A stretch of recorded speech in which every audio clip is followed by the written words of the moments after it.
नमस्कार दोस्तों, digital digital the metaverse में आपका बहुत बहुत स्वागत है। डिजिटल डिजिटल द मेटावर्स का एक बहुत ही महत्वपूर्ण चरण है आरंभ योग। इस आरंभ योग पे मैं आपको आज बताना चाहूँगा कि हम में से हर कोई किसी न किसी तकनीकी के, किसी न किसी हुनर के उस्ताद हैं। हम उस्ताद किसी भी चीज़ के जैसे ही हो जाते हैं, वैसे ही हमारी इच्छा जागती है कि हम अपनी उस्तादियत से ज़माने में नेम एंड फेम अर्न करें और साथ साथ हम पैसे भी जनरेट करें, पैसे भी अर्न करें। दोस्तों, हम किसी भी तकनीकी के ज्ञानी हो, किसी भी कला के मर्मज्ञ हो, या हम फिर किसी विषय वस्तु के ज्ञाता हो, हमारा पहला लक्ष्य होना चाहिए कि हम अपने इस ज्ञान से कितने लोगों का कल्याण कर सकते हैं, किन लोगों का कल्याण कर सकते हैं। तो हमें सबसे पहले अपने मना मस्तिष्क में कल्याण की बातें लेकर निकल पड़ना है। इससे सबसे पहले क्या है, कहते हैं कि हमारे जन्म के साथ एक एक दिन मृत्यु की तरफ हम बढ़ रहे होते हैं, और जाने के बाद सिर्फ हमारा नाम, हमारा जो किया हुआ कर्म है, हमारी जो कृति है, वही लोगों के जुबान पे, लोगों के जहन में रह जाया करती है। तो हमारी कृति सदैव अमरत्व को प्राप्त कर ले, इसके लिए हमें सामाजिक सरोकार से जुड़े अत्यधिक क्रियाकलापों पे ध्यान देना चाहिए, ताकि हमारे जाने के बाद भी जो हमारी पीढ़ी है उनको अच्छा समाज मिले, अच्छे कहते हैं अच्छे लोगों का साथ मिल सके। इसके लिए हमें ध्यान देना होगा कि हम जिस भी कला के मर्मज्ञ है, जिस भी विज्ञान के ज्ञानी है, उसका प्रसारण उचित तरीके से सामाजिक सरोकार को दिमाग में रखकर किया जाए। साथ ही अब मैं बताना चाहता हूं कि हम में से बहुत से ऐसे लोग हैं जो, जाहिर सी बात है, जिंदगी है तो जिंदगी जीने के लिए हमें पैसे की जरूरत पड़ती है। पैसे कमाने भी बहुत जरूरी है, और मैं कहता हूं कि अगर इंटेंशन अच्छा हो तो पैसे कमाने से बेहतर कोई काम नहीं है, कोई धर्म नहीं है, कोई कर्म नहीं है, लेकिन इंटेंशन हमारा बेहतर होना चाहिए।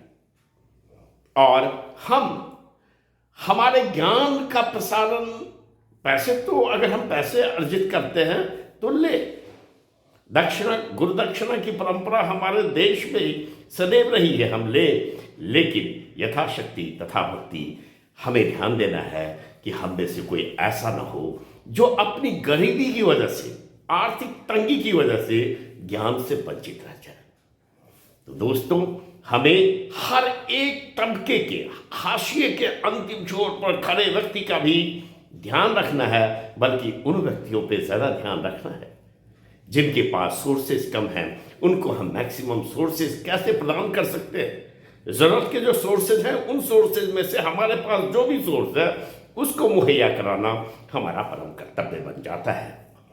अब मैं दो शब्द ये बताना चाहता हूँ, जो सेल्स प्रोफेशन से जुड़े हुए लोग हैं, जो बिक्री में हैं, जैसे इंश्योरेंस एजेंट हो जाए या किसी भी तरह की मार्केटिंग करते हो, उनके लिए मैं बताना चाहता हूँ कि आप किसी भी वस्तु को सेल करने के साथ साथ सबसे पहले तो आप दिमाग में ये रखें कि आप किसी भी विषय वस्तु का, कहते हैं, बिक्री नहीं कर रहे हैं।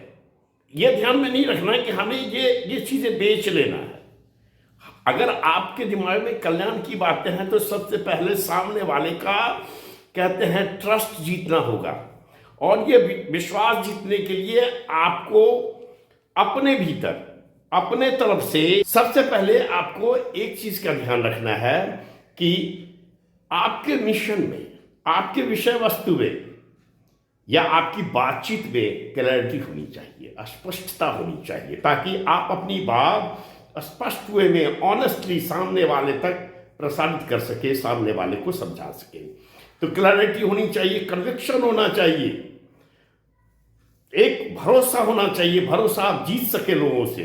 आपका विषय वस्तु इतना सॉलिड कंस्ट्रक्टेड होना चाहिए, सॉलिड कॉन्टेक्स्ट में होना चाहिए, ताकि क्लैरिटी के साथ आप कन्विक्शन ले सके, भरोसा जीत सके।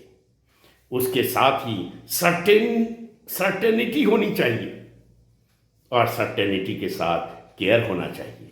यानी 4C, सेल्स प्रोफेशन में 4C की आवश्यकता पड़ती है। पहला कि क्लैरिटी होनी चाहिए, दूसरा कन्विक्शन होना चाहिए, और तीसरा सर्टेनिटी होनी चाहिए। साथ साथ आपके विषय वस्तु में, आपकी शिक्षा पद्धति में, आपकी तकनीकी पद्धति में, आपके विक्रय के प्रोसेस में, सेल्स प्रोसेस में क्लैरिटी दिखनी चाहिए, सर्टेनिटी दिखनी चाहिए, कन्विक्शन होनी चाहिए, और केयर होना चाहिए, ताकि लोगों को लगे कि आप जो कुछ भी उन्हें प्रोवाइड करना चाहते हैं उसके पीछे आपका ध्येय है कि आप उनका केयर कर रहे हैं।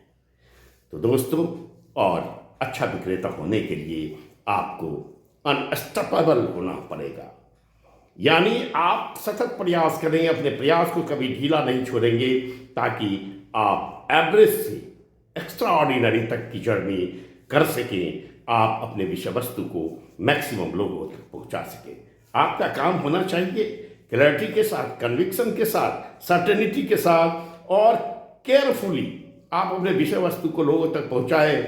बाकी आपको कैसे फॉलो करें, क्यों फॉलो करें, ये सारी चीज़ें सामने वाले पे छोड़ देनी चाहिए। तो जी हाँ दोस्तों, हम सेल्स प्रोफेशन से अगर जुड़े हुए हैं तो हमें सबसे पहले लोगों का भरोसा जीतना होगा, और ये भरोसा हम तभी जीत सकते हैं जब हमारी वस्तु में क्लैरिटी होगी, हमारे विचारों में क्लैरिटी होगी, हमारे वक्तव्य से हमारे छवि के प्रति लोगों का भरोसा होगा। और ये तभी होगा जब आपको अपने आप पर भरोसा होगा। यानी कहते हैं कि राइट माइंडसेट, राइट स्किलफुल और राइट एक्शन ही सही रिजल्ट तक आपको ले जाएगा। तो दोस्तों, मैं आपको कुल मिलाकर यही समझाना चाह रहा था कि आप चाहे कोई चीज़ बेच रहे हो या किसी चीज़ का प्रसारण करना चाह रहे हो, मोटो होना चाहिए सुंदर समाज की स्थापना और मैक्सिमम टू मैक्सिमम लोगों का कल्याण। इसी कल्याण भावना के साथ हम आपको नमन करते हैं।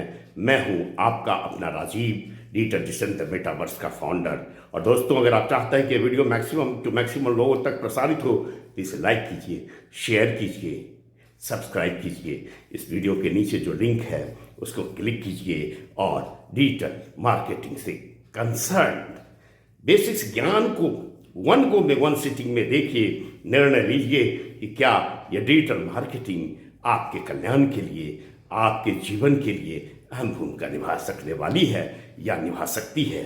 अगर हाँ, तो हमारे साथ जुड़ जाइए। मैं हूं आपका अपना राजीव गौतम।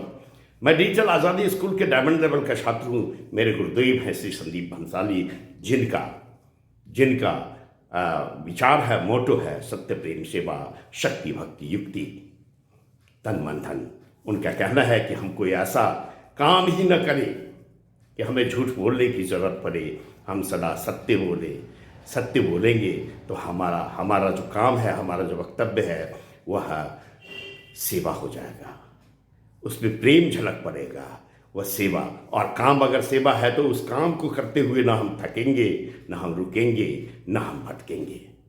जी हाँ दोस्तों, और सत्य प्रेम सेवा हो तो हमें हमारा कॉमन सेंस, हमारा सिक्स सेंस हमें युक्ति दे जाएगा। युक्ति से कॉन्सिस्टेंटली अगर हम जुड़े रहेंगे भक्ति भाव से, तो निश्चय ही हमारी शक्ति बढ़ेगी। शक्ति मतलब ये नहीं, ताकत नहीं, शक्ति मतलब इम्प्लीमेंट करने की ताकत। हमें हमारे तकनीकी को अपने फायदे के लिए, लोगों के फायदे के लिए, समाज के फायदे के लिए इस्तेमाल करने की शक्ति मिलेगी, जिससे हमारा तन मन और धन सब दुरुस्त हो जाएंगे। तो जी हाँ दोस्तों, मेरा नाम स्वीकार करें। जय हिंद, जय भारत।